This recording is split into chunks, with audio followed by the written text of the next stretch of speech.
नमस्कार दोस्तों, आज हम देखेंगे तद्धित प्रत्यय से में हमारे प्रत्यय कौन कौन से हैं। तद्धित प्रकरण में कौन कौन से प्रत्यय हैं हमारे सिलेबस में, जिनमें से पहला प्रत्यय कौन सा है हमारे यहाँ तरप तमक और ईयसुन और स्थन जो प्रत्यय हैं, जरा सा देखिए उनमें सबसे पहले सूत्र पे बात करें।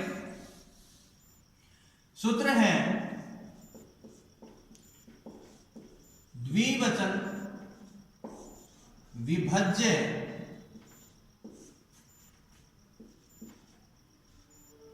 विभज्य उपदेशे तरबी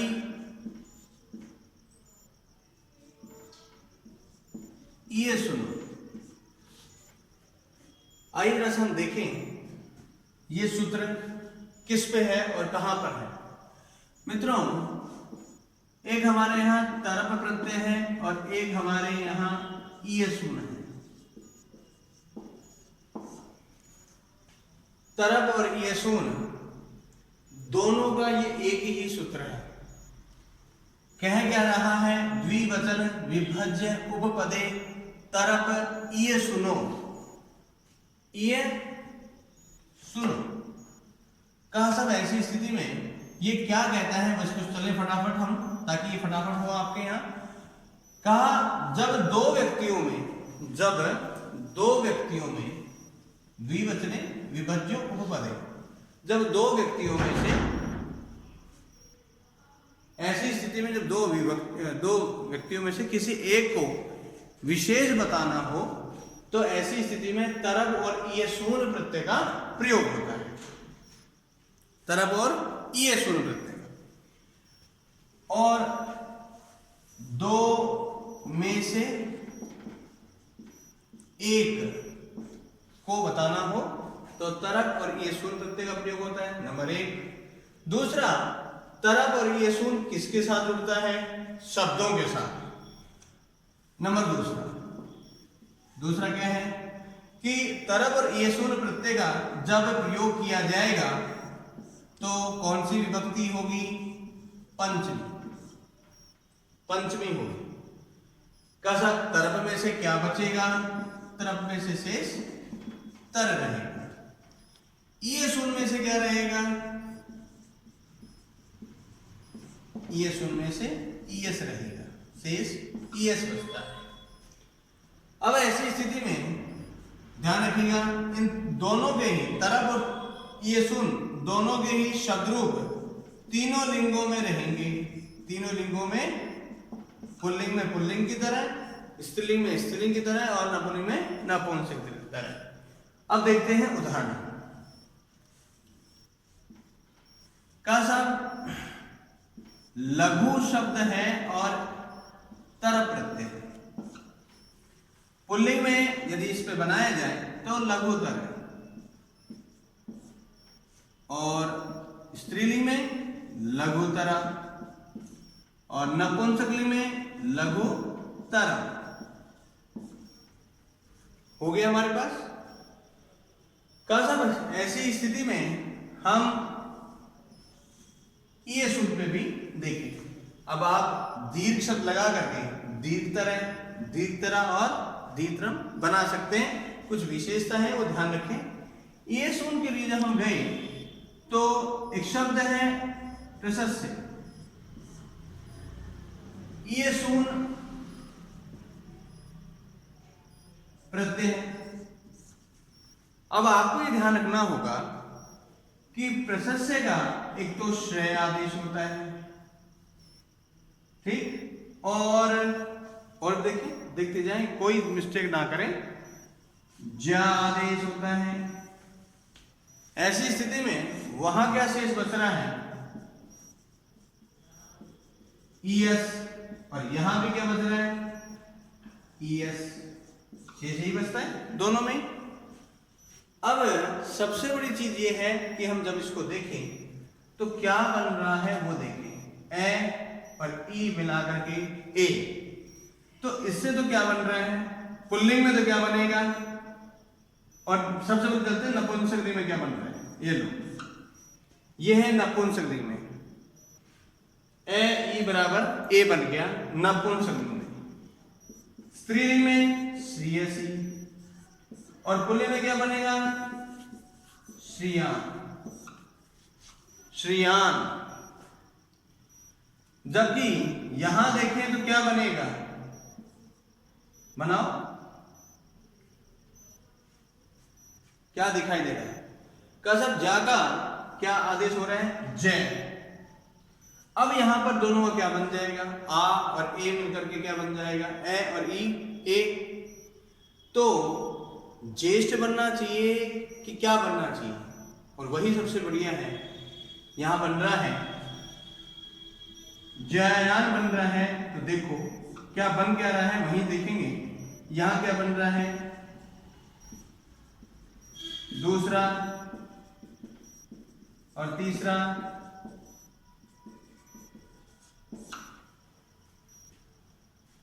अब प्रश्न उठा कि प्रश्न है, गुरु शब्द है, गुरु शब्द का मैं तरह प्रत्यय लगाऊं तो क्या बनता है? गुरुतर है, गुरुतरा और गुरुतरम।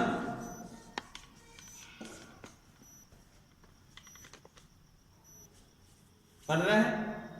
लेकिन जब इसी का ही हम बनाए तो गरीयसी, सीधा चले, गरीयसी कहां बनेगा? गरीयसी स्त्रीलिंग में। और पुल्लिंग में क्या बनेगा? गरियान। क्यों? यहां पर गुरु को क्या हो जाएगा? ये सून लगने पर, ये सून लगने पर क्या होगा? गर आदेश हो गया। क्या करूं? गरियस, गरियसी किसमें? स्त्रीलिंग में। और गरियान कहां बन रहा है? पुल्लिंग में। जननी जन्मभूमि से स्वर्गात अपि गरीयसी। और परीक्षक ने यही लाइन देकर के, जैसे कि अभी हाल ही में आपको सेकंड ग्रेड में देकर दिया था, जननी जन्मभूमि से स्वर्गात अपि गरीयसी, ये कहां की सुक्ति है, कहां से दी गई है? तो हमने कहा साहब रामायण से दी गई है। लेकिन आपके सेकंड ग्रेड में या रिट में या फर्स्ट ग्रेड में या नेट में या फिर आईएएस में देख करके वो पूछ बैठे फिर से कि जननी जन्मभूमि से स्वर्गात अपि गरीयसी में कौन सा प्रत्यय है? कहा सर ये शून्य प्रत्यय है। फिर से ध्यान रखो, तरह पर ये शून्य प्रत्यय का प्रयोग होगा तो वाक्य में ये जो शब्द लगेंगे तो क्या होगा?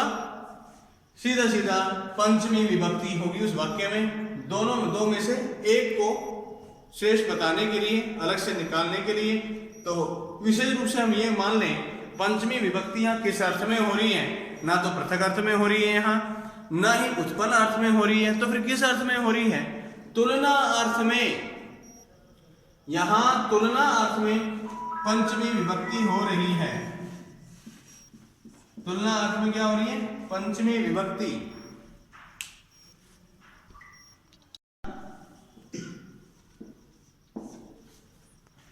इन दोनों प्रत्ययों के लिए सूत्र है अतिसायने तमप स्थनो।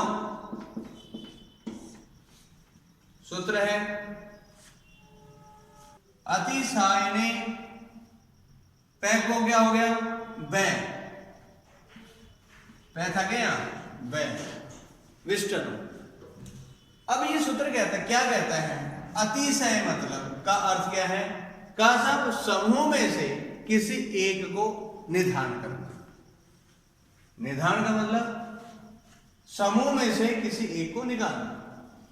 तो तमप और स्थन दोनों प्रत्यय में इसमें से शेष क्या रहता है? तम, और इसमें से शेष क्या रहता है? इष्ट। दोनों ही शब्दों के बाद प्रयुक्त होंगे, ये भी क्लियर। यहां शब्द देखने से पहले हम ये क्लियर कर दें कि जब निर्धारण अर्थ में होगा समूह में से कोई एक, तो कौन सी विभक्ति होगी? षष्ठी और सप्तमी। जैसे कि आपके कारक में यतस्य निर्धारणम सूत्र है, वो निर्धारण करने में षष्ठी सप्तमी विभक्ति करता है। ये दोनों प्रत्यय भी क्या करते हैं, निर्धारण करते हैं। तो मैंने कहा, मैंने यहां लिखा लघु प्लस तमक, लिख तो दिया, तीनों लिंगों में चला, लघुतम, लघुतमा और लघु तमम। ये तो किस में गया। अब आया स्थन का। प्रस धातु प्रशस्त शब्द है जिसके स्थान पर क्या आदेश हो जाता है, श्रेय। आपने क्या लगाए हैं, स्थन। तो प्रशस्त शब्द के स्थान पर श्रेय होने पर स्थन में से क्या बचा, ठय।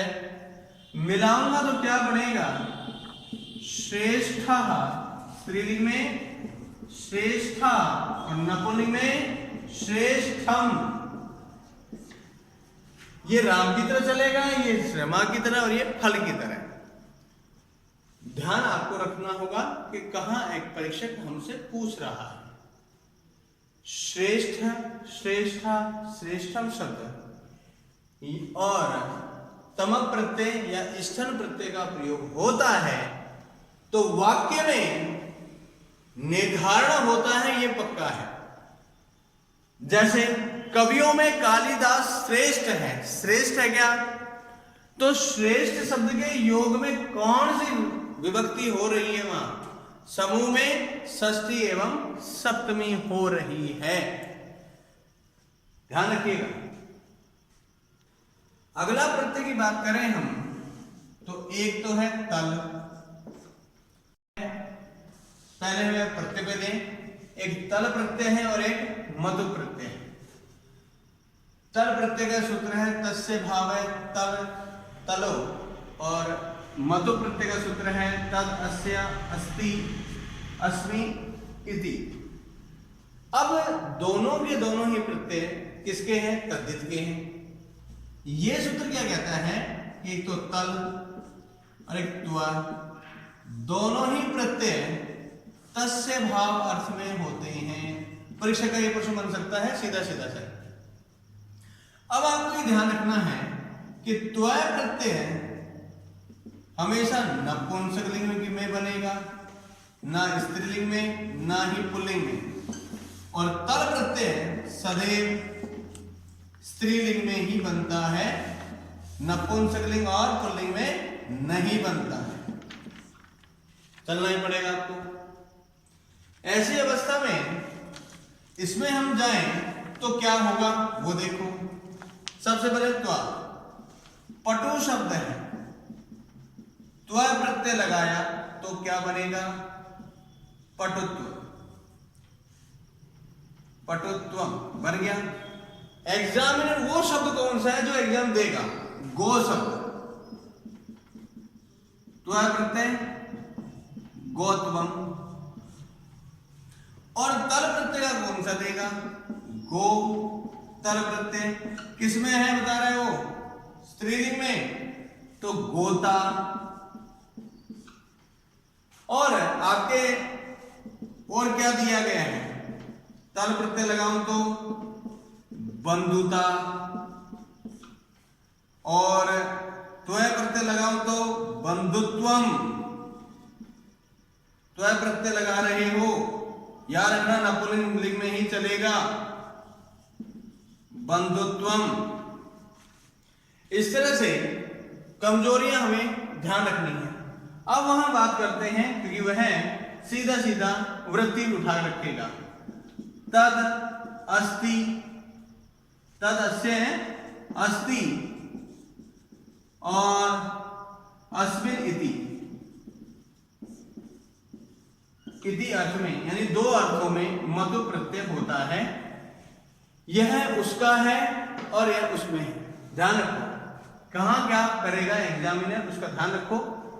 मतु प्रत्यय का एक विशेष है, सूत्र है रसादिभ्यस्य, रसादिभ्यस्य।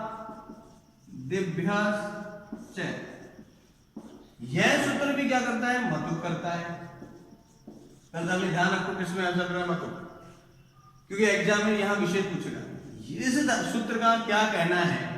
यह सूत्र कहता है रूप, रस, गंध, स्पर्श, स्नेह, चूड़ा, वर्ण, अकारांत तथा आकारांत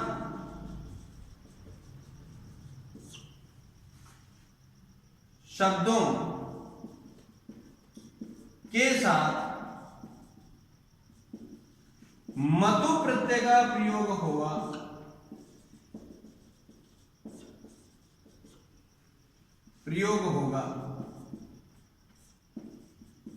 याद रखिएगा, इन शब्दों के साथ जब मतु प्रत्यय का प्रयोग होगा तो मतु में से शेष क्या बचता है?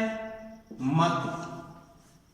और इन शब्दों के साथ में प्रयोग होगा तो मतु में जो मत है उसके मैं को क्या हो जाएगा? वह। किसको क्या हो जाएगा? मैं को वह। तो मेरे पास रूप शब्द है और मैंने लगाया मतु, तो मेरे पास क्या बनना चाहिए? शेष क्या बचा है? मत। मत में से मैं को क्या हो गया? वह। तो नपुंसकलिंग में क्या बनेगा? रूपवत। स्त्रीलिंग में रूपवती और पुल्लिंग में रूपवान। इसी प्रकार पुल्लिंग में रसवान, रसवती और रसवत। गंध का भी इसी प्रकार। मगर परीक्षक यहां पर एक विशेष पूछता है कि यव और द्राक्षा, यव और द्राक्षा शब्द में ऐसा नहीं होगा, जबकि ए इसके अंत में है, इसमें आ है, यहां कहा है ए और आ में हुआ तो मतुप के मैं को वह हो जाएगा, लेकिन यहां नहीं हुआ।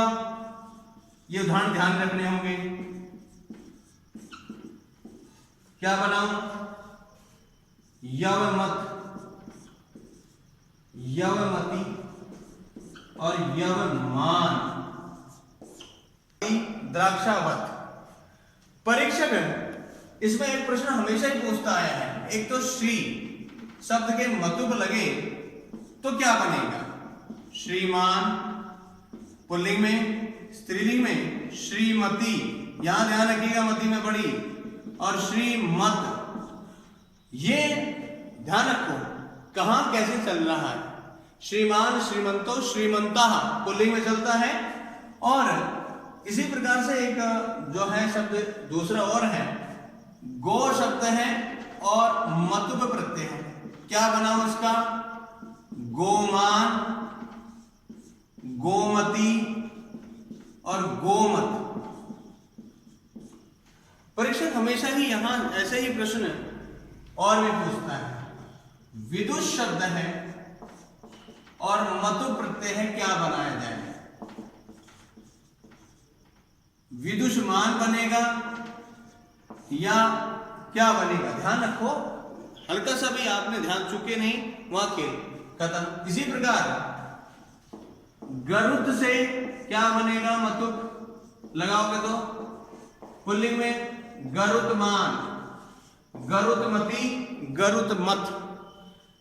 यदि आपने इतना सा ध्यान रख लिया तो वहां हमारा मतु प्रत्यय भी कहीं नहीं जाने वाला और तल और तव प्रत्यय भी कहीं नहीं हिलने वाला। बस ध्यान रखिएगा किस अर्थ में ये चल रहा है, मतु किस अर्थ में रहता है, क्योंकि वो एग्जाम में इनको पूछने बिना हटता नहीं, क्योंकि जहां भी उसका मौका मिलता है वो सरल से सरल बनाने की कोशिश में रहेगा। तो दो और प्रत्यय हैं, इमनिच और मयट। अब यहां पर इमनिच में क्या शेष रहने वाला है और मयट में क्या शेष रहेगा? सूत्र है हमारे हाथ में, दिखाई दे रहा है, मगर ये कहां कहां क्या क्या कर रहा है वो देखना। इमनिच की कमजोरियां ध्यान रखो। इमनिच प्रत्यय केवल पुल्लिंग शब्द बनेंगे, स्त्रीलिंग में, नपुंसकलिंग में नहीं बनेंगे। नंबर 2, तल पल प्रत्यय के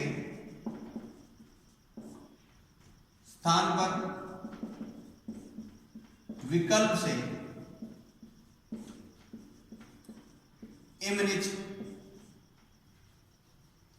इमनिच प्रत्यय होगा। दो चीज, तल प्रत्यय हमने कहां पढ़ा था? स्त्रीलिंग में। ये कहां जा रहा है? पुल्लिंग में। अब यहां पर वो शब्द कौन सा है? प्रथु प्लस इमनिच, जिसका क्या बनता है? प्रतिमा। दूसरा मधुरिमा, पुल्लिंग है, मधुर शब्द है क्या? इमनिच, मधुरिमा। लघु शब्द से इमनिच, लघिमा। ये सारे पुल्लिंग शब्द हैं। का सब वहां गया मयट में, तो मयट में मय शेष रहेगा। ठीक, पहली चीज। उदाहरण के रूप में मैं जाऊं तो वो सीधा सीधा सा है अश्वन प्लस मयट। मयट में टय की संज्ञा, अश्वन में अन्न जो लास्ट वाला बन रहा है उसकी टी संज्ञा। तो क्या बनना है मेरे हाथ में?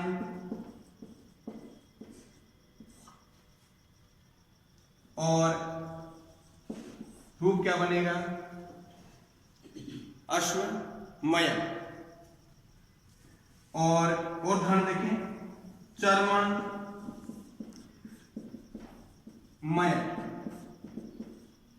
क्या बनाऊं? चर्म मय। उदाहरण बिल्कुल ढंग से देखे जाना। वो क्या कर रहे हैं? एक भक्षण और एक आच्छादन अर्थ में विशेष रूप से होता है। यह कौन सा? मयट प्रत्यय। मयट और इसका दोनों का ध्यान रखिएगा, सीधा सीधा दिखाई दे रहा है। इमनिच और मयट में क्या उदाहरण विशेष देगा? एग्जामिनर का ये फेवरेट है, ये फेवरेट है, देना है उसको, क्योंकि सूत्र में ही लिखा है प्रथम, वो देगा इस चीज। इसके लिए तैयार रहे। शुक्लिमा, शुक्ल शब्द है, इमनिच प्रत्यय है, शुक्लिमा। मित्रों, यत प्रत्यय आपके कृदंत प्रत्यय में भी था। कृदंत प्रत्यय में कृत प्रत्यय के जो 7 भेद थे उसमें भी यत प्रत्यय था। किंतु मित्रों, तद्धित प्रत्यय में भी यत प्रत्यय है, और यह यत प्रत्यय शब्द के बाद जुड़ता है, जबकि कृदंत वाला धातु के बाद जुड़ता था। यहां सीधा सीधा सा सूत्र दे रखा है। आइए जैसा बात करें, यहां सीधा नियमानुसार जो बनाया है उस पर बात कर लें। कहा सब यहां पर सूत्र है वायु वृतु पितृ उससो यत, अर्थात वायु शब्द, ऋतु शब्द, पितृ शब्द और उसत शब्द से यत प्रत्यय इस सूत्र से होगा। वही ध्यू प्राग पागु दक प्रतीचो यत, अर्थात ध्यू का दिव आदेश होता है, दिव शब्द का प्राग शब्द से, प्राग जो है, प्राग यहां पर आगुच कहा, वहां देखिएगा अप्राग से बन रहा है। फिर कहा उदिगत से, और प्रतीच शब्द से क्या हो रहा है? यहां पर सीधा यत प्रत्यय होगा। फिर कहा दिगा दिभ्यो यत, तो दिस शब्द और वर्ग शब्द में क्या होगा? इस सूत्र से यत प्रत्यय होगा। और उकारांत और गो आदि शब्दों में जो बनेगा उसमें क्या होगा? इस सूत्र से यत प्रत्यय होगा। अब है हमारा यहां पर तोड़ापुरी। वायु शब्द है और प्रत्यय है यत, दिखाई दे रहा होगा। वायु के स्थान पर क्या करूं मैं भाई? यहां पर देखो ढंग से, वहां देखो क्या बन रहा है। का ऊ को तो क्या हो गया? तो वायव्य बनाऊं कि वातव्य बनाऊं? तो प्रश्न यहीं पर आ गया। तो देखिए बेटा, उदाहरण क्या बन रहे हैं? वातव्य। ऋतु शब्द था क्या? यत प्रत्यय लग रहा है, क्या बनाऊं? ऋतव्य। फिर दूसरा शब्द है दिव शब्द है, और शब्द तो मूल दिव आ गया। फिर आया मेरे पास यत, क्या बनाऊं, दिव्यम। और प्रात से क्या बनाऊं, प्रात शब्द आया, क्या बनाया जाए यत से, प्राच्यम।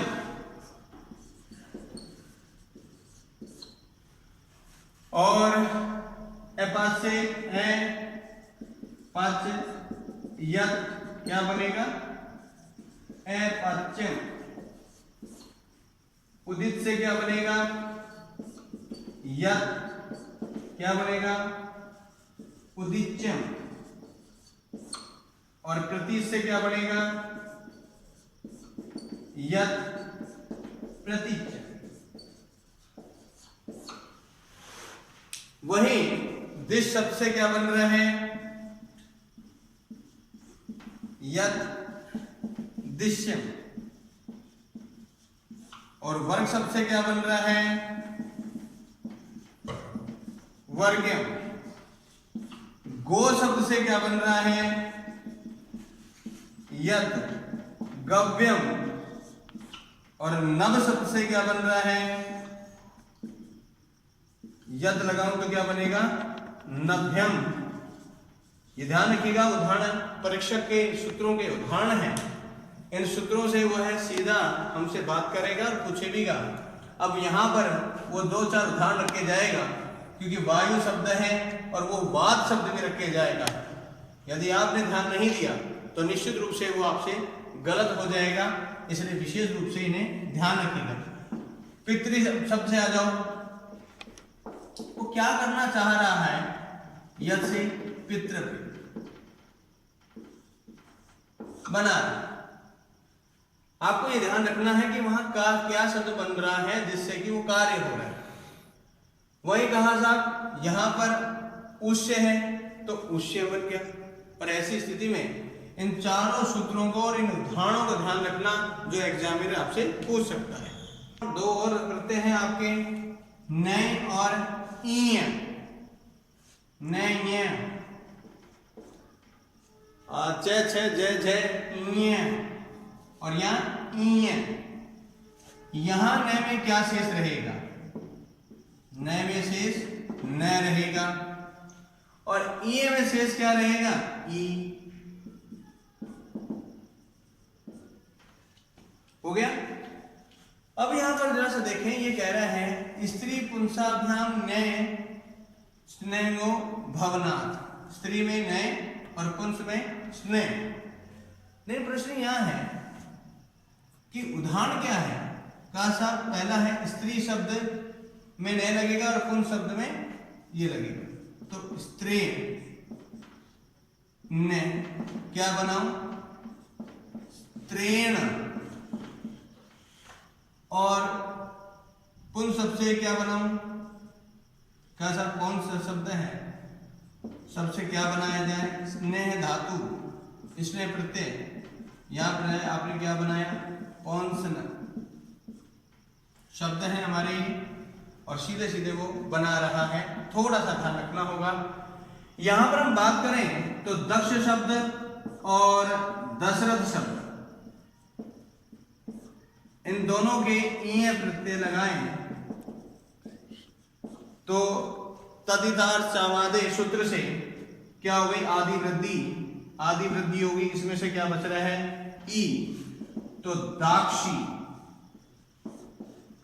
और इसमें क्या बनेगा, दासरथी।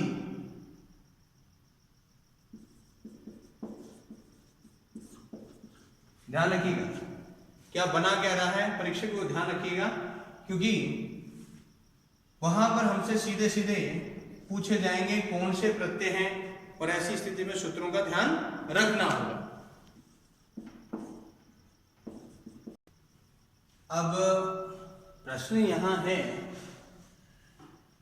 कि कहां क्या होगा। आपके यहां पर 2 प्रत्यय हैं, एक ट ठ ड ढ ढक, और दूसरा है ट ठ ठक। इसमें से क्या बचेगा, और इसमें से क्या बचेगा? अब परीक्षक का सीधा सीधा सा यहां पर बहुत बढ़िया काम चलेगा। प्रश्न यहां ये है कि मेरे पास यहां एक शब्द है और वो ही यहां पर काम करेगा। देखते हैं कि वो क्या कर रहा है, कैसे बना रहा है इन उदाहरणों को। मित्रों का सब में दो सूत्र हमें विशेष ध्यान रखने होंगे। नद्यादिभ्यो ठक, ढक और स्त्रीभ्याम ढक।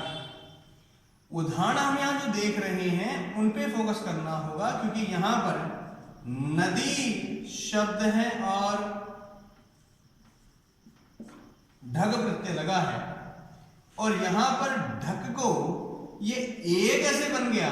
तो एक सूत्र बीच में लिखा है मैंने, फे को आयन, ठे को ए, खे को ईन, छ को ई और घे को ई आदेश होगा। इसको तोड़ के आप लिख सकते हैं। फे को तो क्या होगा? आयन। ठे को क्या होगा? ढे को ए। फिर आगे आपका खे है। खे को क्या होने वाला है? यहां पर आपको ने हटा दिया बड़ी ई और न, ईन। फिर छह को क्या आदेश होता है इस सूत्र से?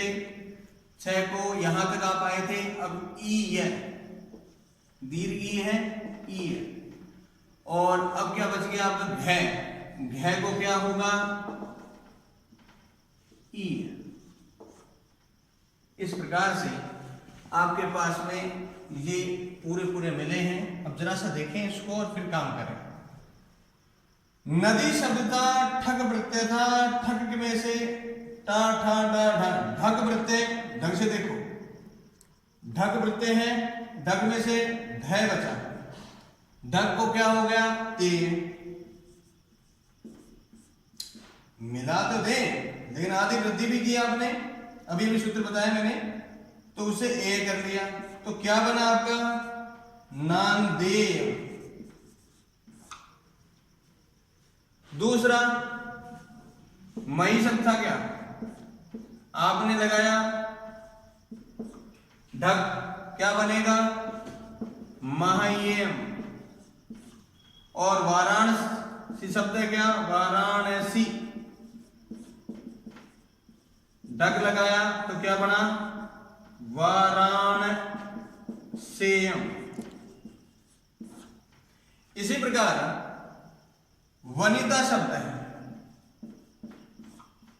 और यहां पर आपने ढक लगाया, का सब आ कहां जाएगा? तो यशति जैसे आ का लोप हो गया और मेरे हाथ में यहां क्या बच गया? क्या बचेगा भाई इसमें? क्या बचेगा? ढे। ढे का ए हो गया तो क्या बन गया? और वृद्धि और हो गई, क्या हुआ? तदितार्थ चामादे सूत्र से क्या किया आपने? वेनतेय। कुंती शब्द से क्या बना?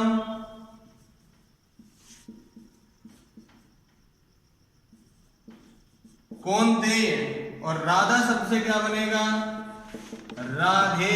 बस प्रत्यय ध्यान रखना, शक्लें मिलेंगी मगर मिला मत देना, वहां जहां मिला है वहीं गलती हो जाएगी आपसे और बहुत बड़ी गलती हो जाएगी।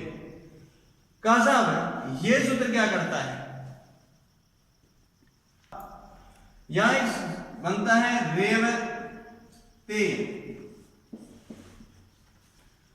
अब ये रेवते बनेगा कि रेवतिक बनेगा? यहां देख के चलना, क्योंकि रेवतिक बन रहा है कि रेवते बनेगा। ध्यान रखिए, जरा सी गड़बड़ करी सारा, क्योंकि इसके स्थान पर ये हो रहा है कासा, फिर ये एक किसके स्थान पर हुआ और किस सूत्र से? इसके स्थान में बचेगा क्या? इसके स्थान पर ये एक कैसे हुआ? कासा सूत्र है ठसे कहा, इस सूत्र से एक हुआ तो रेवती का। रेवती शब्द था, ठक प्रत्यय, क्या बना? रेव। सीधा सीधे से उदाहरण है मित्रों। हमारे दो प्रत्यय और हैं, एक वूय है और एक वलज प्रत्यय है। वूय प्रत्यय से क्या अर्थ निकलता है? जानता है या फिर पढ़ता है? मेरे पास शिक्षा शब्द है और वूय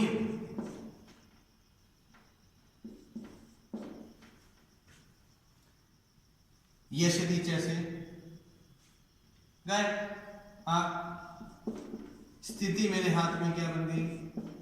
इसमें से क्या बचाऊं? वो सूत्र है यो और ना कहूं, वो को क्या हो गया? अक। तो मेरे हाथ में क्या बनेगा? शिक्षिका। शिक्षक में ऋणावल प्रत्यय नहीं है, वो प्रत्यय है। मीमांसा शब्द में मीमांसकः, मीमांसा शब्द है और भूय प्रत्यय है, क्या बनेगा? मीमांसका। ध्यान रखो, जरा सा भी हमने आगे पीछे रखा, पद शब्द है, भूय प्रत्यय क्या बनेगा?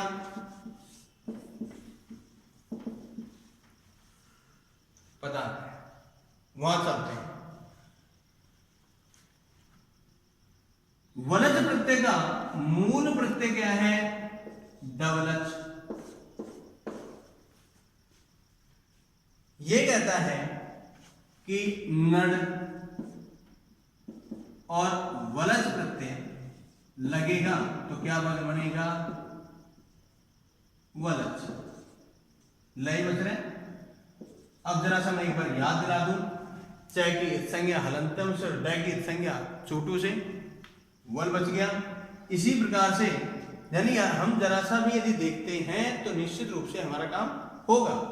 का सात शब्द से वलज प्रत्यय लगाऊं तो क्या बनेगा? शादवल। और इस प्रकार से ध्यान रखो, आपका सबसे बड़ा स्कोर हो सकता है और बीच पीछे भी जा सकते हैं कि शिक्षक शब्द में कौन सा प्रत्यय है, टूटेगा तो क्या टूटेगा। बस ये ध्यान रखिएगा, आपका दोनों प्रत्यय कवर हो गया। मित्रों, हमारे पास से 3 प्रत्यय और हैं, फक, घ और ख। याद रखिएगा, ये सारे तद्धित प्रत्यय के हैं। यहां ये कहता है, ये सूत्र ये यो से, ये सूत्र क्या कहता है कि य और य से बने हुए जो पद हैं वहां पर फक का आदेश होगा। गार्ग्य शब्द है और फक प्रत्यय है। फक के स्थान पर आयने इने इनः फक छ खैठ है प्रत्यादि नाम, इस सूत्र से फक के स्थान पर क्या हुआ? आयन। तो क्या बनेगा? गार्गायण। ध्यान रखो, शब्द आपका सीधा सीधा सा हाथ में है, वहां चले जाओ। घ प्रत्यय में से क्या बचता है? याद रखिएगा, ये घाय नहीं है। घाय आपका कहां था? कृदंत में। ये घ घड़ी का घ प्रत्यय। तो कहा साहब यह क्षत्र शब्द में घ प्रत्यय होगा, तो घ के स्थान पर ई आदेश क्या हो रहा है? ई है। तो शब्द क्या है? क्षत्र। और घ लगाऊं तो घ के स्थान पर तो क्या बन गया? क्षत्रिय। क्षत्रिय में कौन सा प्रत्यय है? ये ध्यान रखिएगा, घ प्रत्यय है। अब चलते हैं अगले वाले में। आत्मन शब्द है और प्रत्यय लगेगा ख। ख के स्थान पर क्या हो रहा है? इन आदेश। तो क्या बनेगा? आत्म नियम। इसी प्रकार विश्व जन, ख प्रत्यय है, क्या बनाऊं? विश्व जनीनम। और मातृ भोग, ख प्रत्यय लगाया तो क्या बनेगा? मातृभोगिनी। इस तरह से ये उदाहरण है आपके, थोड़ा सा ध्यान रखें। 3 उदाहरण, एक उदाहरण जो भी है आपके हाथ में, ये सारे हैं। या मित्रों ध्यान रखो, आत्म नीनम बनेगा, नीनम। यहाँ उदाहरण दे रखा है आपको, ध्यान रखो इस चीज का कि जरा सी भी हमारे से हड़बड़ाहट हुआ तो गड़बड़ हो जाएगी। ख के स्थान पे इन हो रहा है ना, और हम ध्यान रखें इस चीज का तो हमारा क्लियर रहेगा।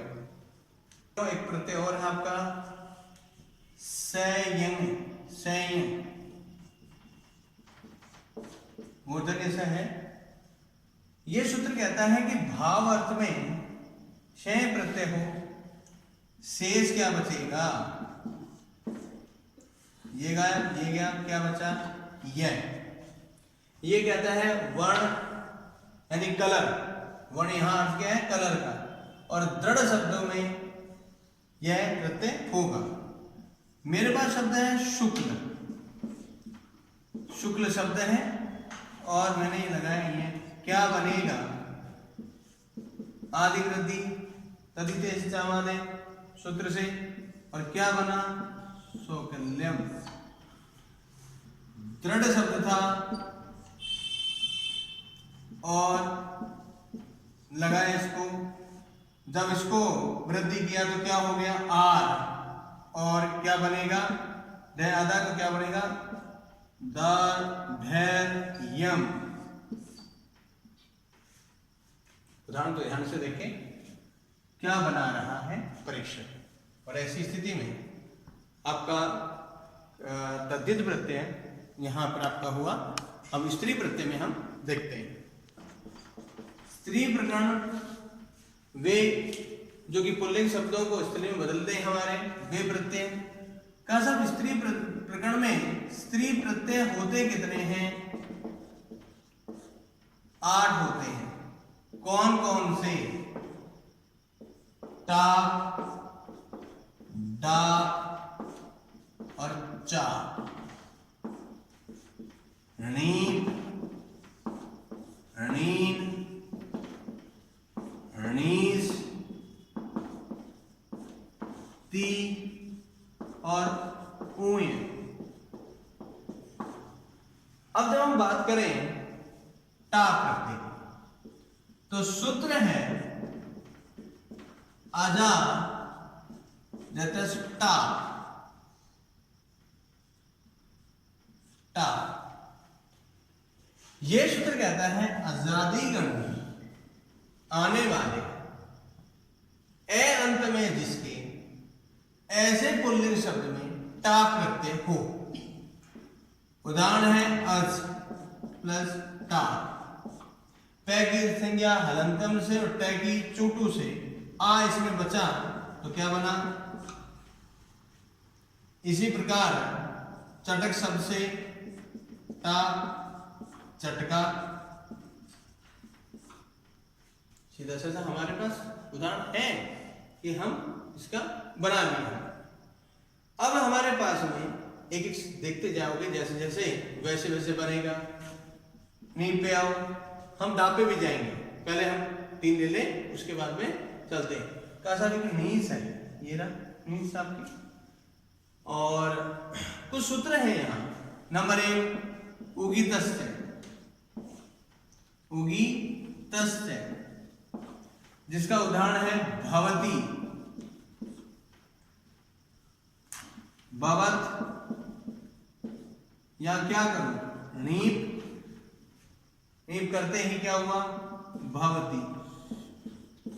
दूसरा सूत्र है द्विगो, द्विगो का उदाहरण है त्रिलोकी, त्रिलोक शब्द और नी प्रत्यय, त्रिलोकी। इसी प्रकार तीसरा सूत्र है वैसी प्रथमे, उदाहरण इसका कुमारी, कुमार शब्द नी प्रत्यय क्या बनाऊं? कुमारी। विशेष रूप से ध्यान रखो, कहां एक परीक्षक किन किन सूत्रों से पूछ करके हमें बैठ सकता है। मित्रों, अब है हमारा एक डाक प्रत्यय और एक ती प्रत्यय। डागु भ्याम भा भयाम अन्य तरस्याम। ये सूत्र क्या कहता है कि अन अंत वाले या मन अंत वाले स्त्रीलिंग विवक्षा में डाग प्रत्यय होगा। कैसे? सीमन शब्द है और डाग प्रत्यय है, और दामन शब्द है और डाग प्रत्यय है। डाग में से आ शेष बचेगा और अचो अंत्यादि टी से क्या होगा? अन का लो, तो क्या बच गया? टी संज्ञा होगी वहां, तो क्या बनेगा? सीम आ सीमा और दाम आ दामा। यहां ती प्रत्यय का सूत्र है युनस्ति। शब्द क्या है? युवन शब्द। और ती प्रत्यय लगाया तो क्या बनता है? युवती। क्या बनेगा? युवती। स्त्रीलिंग है, ध्यान रखो। युवती सीधा सीधा बना रहा है। सीधे से दोनों उदाहरण थे, दो प्रत्यय थे, ज्यादा आपको याद करने की आवश्यकता नहीं, क्योंकि एग्जामिनर का ध्यान है आपको भी और मुझे भी कि मूल सूत्रों से वो उठाएगा प्रश्न, उसे वही 150 बनाने, जिसमें से प्रत्येक कितने भी बना सकता है। अब हमारा एक बच रहा है क्या? नहीं, आइए इसे भी देखें। अब देखें स्त्री प्रत्यय में वो इस वाला जिसमें 5 ये विशेष सूत्र हैं। सिद्ध गौरा दिव्यस्य, वो तो गुण वचनात् वैवा दिव्यस्य, पुन योगा दाखा ख्याम इंद्र वरुण भव सर्व रुद्र मृण हिम अरण्य यव यवन यवन मातुला आचार्या नानाम नुक। कहा साहब ये सूत्र सारे क्या करते हैं? नीस करते हैं। अब प्रश्न है, गार्ग्याणी जो है आपके सामने यहां बना हुआ है, याद कीजिएगा हमने गार्गे में फक प्रत्यय लगा करके और गार्ग्य या यण बनाया था, और इसके नीस प्रत्यय लगने पर क्या बनेगा? गार्गायणी। इसी प्रकार नतक के नीस प्रत्यय लगा नर्तकी। गौर शब्द के लगा गौरी। अनडवाह शब्द के लगा नीस, तो क्या बना? अनडवाही। मृदवी में किस सूत्र से नीस प्रत्यय हो रहा है? पहले शब्द देख लो। मृदु शब्द है और नीस प्रत्यय है मृदवी। बहु शब्द है,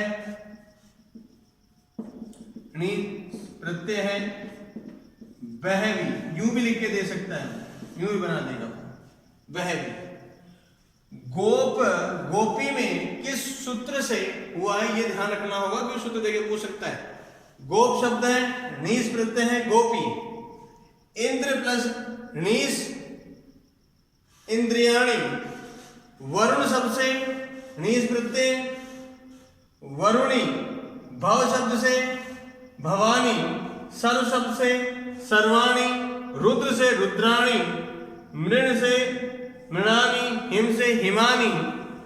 मातुल से मातुली। उपाध्याय शब्द से उपाध्यायी। क्षत्रिय शब्द से क्षत्रियाणी। आचार्य शब्द से आचार्याणी।